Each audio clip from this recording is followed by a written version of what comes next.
ಕನ್ನಡ ನಾಡು ಇದು ಕನ್ನಡಿಗರ ನಾಡಿಮಿಡಿತ.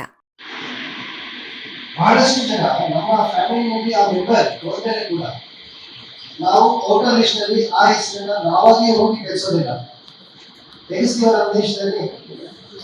ಯಾಕೆ ಹೇಳಿ? ಎಲ್ಲರೂ ಸರ್ಕಾರ ಮಾಡ್ತಾರೆ. ಆಕ್ಚುಲಿ ನಮ್ಮ ಜವಾಬ್ದಾರಿ, ನಮ್ದು ಆ ಜವಾಬ್ದಾರಿ ಇದೆ ನಮಗೆ. ನಾವು ಮಾಡಬೇಕು, ಅದು ನಮ್ಮ ಕರ್ತವ್ಯ. ಅದು ಆಕ್ಚುಲಿ ಮೂಲಭೂತ ಪ್ರಶ್ನೆಗಳು ಯಾವ್ದಿರ್ಬೋದು ಇದರಲ್ಲಿ, ಅದಕ್ಕೆ ಉತ್ತರ ಏನು ಅಂತ ನಿಮಗೆ ಮಾಡ್ಕೊಟ್ಟಿದ್ದಾರೆ.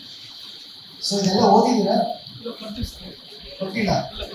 ಸ್ವಲ್ಪ ಸರ್ಕಾರ ಹಾಗೇನೆ ಕೊಡುತ್ತೆ, ನಿಧಾನ ಕೊಡುತ್ತೆ. ಅದು ಹಾಗೆ ಯಾಕೆಂದ್ರೆ ನೀವು ಮುಂಚೆ ಓದ್ಕೊಂಡ್ರೆ ನಾವು ಹೇಳುವಾಗ ನಿಮ್ಗೆ ಈ ಸಮಗ್ರ ಪರಿಷ್ಕರಣೆ ಒಂದು ಸಂಕ್ಷಿಪ್ತ ಪರಿಷ್ಕರಣೆ ಮಾಡ್ತಾ ಇದ್ದೀವಿ. ಸೊ ನಮ್ಗೆ ಹೆಸರು ಸೇರಿಸೋದು ಕರೆಕ್ಷನ್ಸ್ ಮತ್ತೆ ಹೆಸರಾದ್ರೆ ಇದಕ್ಕೆ ನಾವು ಫಾರ್ಮ್ 6, 7, 8, 18 ಅದನ್ನ ತಗೊಳ್ಳೋದು. ಈ ಜನವರಿ 1 ಕಾಣ್ತಾ ಇದೆಯಾ? 2025 ಹೀಗೆ ಪ್ರಕಟ ಮಾಡಿದ ಮೇಲೆ ಅದರಲ್ಲಿ ನಮ್ಮ ಫಾರ್ಮ್ಗಳೇನಿದೆ 6, 7, 8, 18 ಇದು ಕೂಡ ಸೇರ್ಪಡೆ ಆಗುತ್ತೆ, ಬದಲಾವಣೆ ಆಗುತ್ತೆ. ಕರೆಕ್ಟಾ? ಅದೊಂದು ಅಲೆಕ್ಷನ್ ಇಟ್ಟಿರ್ತೀವಿ ನಾವು. ಸೇರಿಸೋದು, ಕೈ ಬಿಡೋದು, ದೆನ್ ಸ್ಥಳಾಂತರ ಆಗೋದು, ಬದಲಾವಣೆ ಮಾಡಿ ಕರೆಕ್ಷನ್ಸ್ ಅದು ಕೂಡ ಇದೆ. ಸೊ ಈ ತರ ಪ್ರಕ್ರಿಯೆ ಪ್ರತಿ ವರ್ಷ ನಡೀತಾನೇ ಇರುತ್ತೆ. ನಮಗೆ ಹಿಂದೆ SIR ಆಗಿದ್ದು 2002ರಲ್ಲಿ. 2002ರಲ್ಲಿ ಅಂದ್ರೆ 24 ವರ್ಷ ಆಯ್ತು. 24 ವರ್ಷ ಈ ಕೆಲಸ ನಾವು ಮಾಡ್ತಾನೆ ಬಂದಿದ್ದೀವಿ. ಆದರೆ ಏನ್ ವ್ಯತ್ಯಾಸ ಇದೆ ಅಂದ್ರೆ ಇಲ್ಲಿ ನಮಗೆ ಅರ್ಜಿ ಬರುತ್ತದೆ. ಕರೆಕ್ಟಾ? ನನ್ನ ಹೆಸರು ಕೈಬಿಡಿ, ಅಥವಾ ನಮ್ಮ ಮನೆಯಲ್ಲಿ ಇದ್ದ ವ್ಯಕ್ತಿ ಇಲ್ಲ ಅವರ ಹೆಸರು ಕೈಬಿಡಿ, ನಾನು ಸ್ಥಳಾಂತರ ಆಗಿದ್ದೀನಿ, ನಾನು ಅಲ್ಲಿ ತೆಗೆದು ಇಲ್ಲಿ ಸೇರಿಸಿ, ಅಥವಾ ನನ್ನ ಮಗನಿಗೆ ಅಥವಾ ಮಗಳಿಗೆ 18 ವರ್ಷ ತುಂಬಿದೆ, ಅವರು ಈಗ ವೋಟರ್ ಆಗಬೇಕು, ಅವರು ಸೇರಿಸಿ. ಕರೆಕ್ಟಾ? ಅರ್ಜಿ ಬಂದಾಗ ಮಾತ್ರ ಮಾಡ್ತೇವೆ. ಆದ್ರೆ 50% ಅರ್ಜಿ ಬರ್ತಾ ಇರ್ಬೋದಲ್ಲ. ಬಹಳಷ್ಟು ಜನ ನಮ್ಮ ಫ್ಯಾಮಿಲಿನಲ್ಲಿ ಆ ಮೆಂಬರ್ ಹೋದ್ಮೇಲೆ ಕೂಡ ನಾವು ವೋಟರ್ ಲಿಸ್ಟ್ ನಲ್ಲಿ ಆ ಹೆಸರನ್ನ ನಾವಾಗೇ ಹೋಗಿ ತೆಗೆಸೋದಿಲ್ಲ, ತೆಗೆಸ್ತೀವ ನಮ್ಮ ದೇಶದಲ್ಲಿ. ಯಾಕೆ ಹೇಳಿ? ಎಲ್ಲರೂ ಸರ್ಕಾರ ಮಾಡ್ತಾರೆ.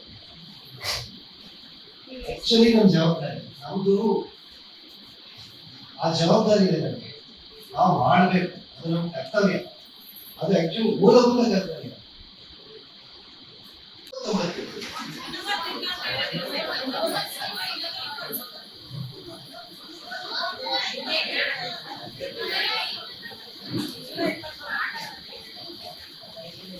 ಕರೆಕ್ಟ್.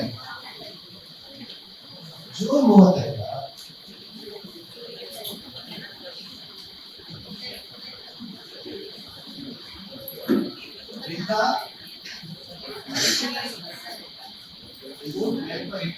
ಯಾಕೆಂದ್ರೆ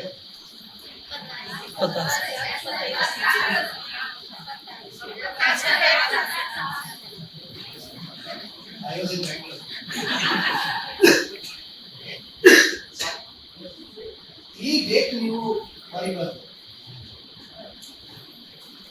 ಯಾಕೆಂದ್ರೆ ಈ ದಿವಸ ಏನಾಗುತ್ತೆ, ನಿಮ್ಮ ಅಪ್ಲಿಕೇಶನ್ ಫೀಸ್ ಆಗುತ್ತೆ. ನೀವು ತಗೊಂಡಿರೋ ಫಾರ್ಮ್ ಯಾವುದೇ ಕಾರಣಕ್ಕೂ ನಿಮ್ಮ ಕೈಯಲ್ಲಿ ಹೊಡಿಬಾರ್ದು. ಇದು ಸ್ಕ್ಯಾನ್ ಆಗಿ ಅಪ್ಲೋಡ್ ಆಗಿರ್ಬೇಕು. ಇದು ಆಗ್ಬೇಕು ಅಂದ್ರೆ ನೀವು 25ನೇ ತಾರೀಕಿನ ಟಾರ್ಗೆಟ್ ಇಟ್ಕೊಳ್ಳಿ. ಎಷ್ಟು ಹೇಳಿ? 20 ದಿವಸ ಟಾರ್ಗೆಟ್, 25 ದಿವಸ ಟಾರ್ಗೆಟ್ ಇಟ್ಕೊಳ್ಳಿ. ನಿಮ್ಮ ಹತ್ರ 1000 ವೋಟರ್ಸ್ ಇದ್ರೆ 25 ದಿವಸ ನೀವು ಡಿವೈಡ್ ಮಾಡಿ ಎಷ್ಟಾಯ್ತು?